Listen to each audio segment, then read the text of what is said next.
one touch of a button, and you can get that whatever comes across your phone or computer screen. But Patrick, you're here with a pretty big warning about why we need to be careful before we just do that impulse buy. Good morning, Bree. Have you noticed this? Have you noticed more people are trying to sell you stuff on social media? Yeah, or buying it because I'm like, oh, that looks. I bought bug catchers yesterday, Patrick. I mean, I'm buying them. There are good things out there, and so if you're noticing it, a lot of other people are too. This is a growing trend right now. The average TikTok user last year spent about an hour on the platform every single day, and so consumer experts are concerned people are making uninformed impulse buys that they might later on regret.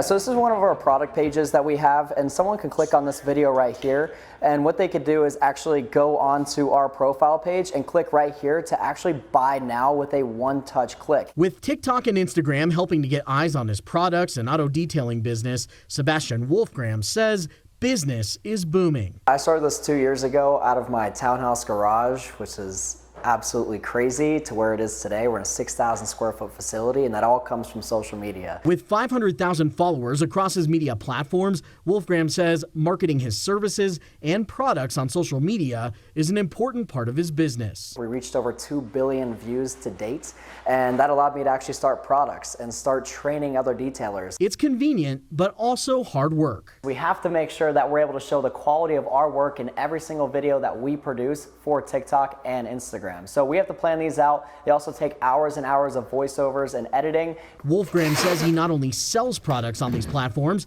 but buys from other people too, and says it's important to understand the risks involved. There's some products that are completely misrepresented whenever you are buying on TikTok and Instagram, which is a big issue, especially when people are just scrolling. They see a product they might like, they buy it right away, and they're disappointed when they get it, or they don't even get it. I think the e-commerce in social media is not going to go away. I think it's going to continue to increase. Jonathan Liebert at the Better Business Bureau of Southern Colorado says when we log into social media now, we must be prepared to make decisions on what to spend money on. While there's going to be a lot of great tools and opportunity for small businesses to jump on board and take advantage of that, scammers and other people are going to take advantage of consumers. So it does go both ways. Fraudsters choose to lurk on social media platforms because there's so much content. It can make dangers tough to spot, and it could take a while before posts are removed. Jonathan says there's a long list of things to be aware of. And if you just go to like the TikTok site and look at their scam page, they are absolutely against scams. They want to prevent a lot of this stuff from happening.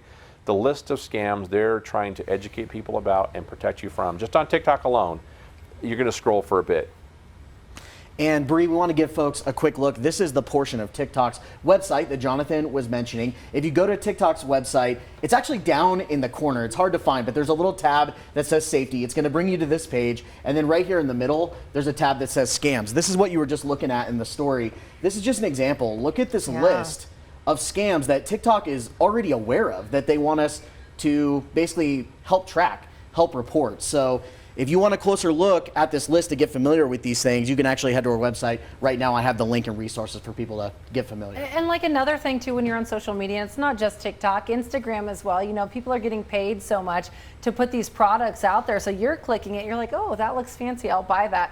And so much of it does end up being a scam or a terrible product. Well, it's one of those things. I mean, even something like fantasy football, right? A lot of people, fantasy football drafts coming up. I interacted with a post just to see, like, who are these people saying I should draft? Now, my entire feed is fantasy football experts trying to sell me their picks. So the algorithm definitely follows the types of companies and posts that we interact with. And as we bring Alan in on this, I do hope your fantasy football team loses, Patrick, because I've recruited Alan to be on my team. Yes, that's not fair. Come on. Go team Bree Allen. Not Alan. Bree Allen. Is that her name? Is that the official no, name? we need something much better than that. We need something better. We'll think of it.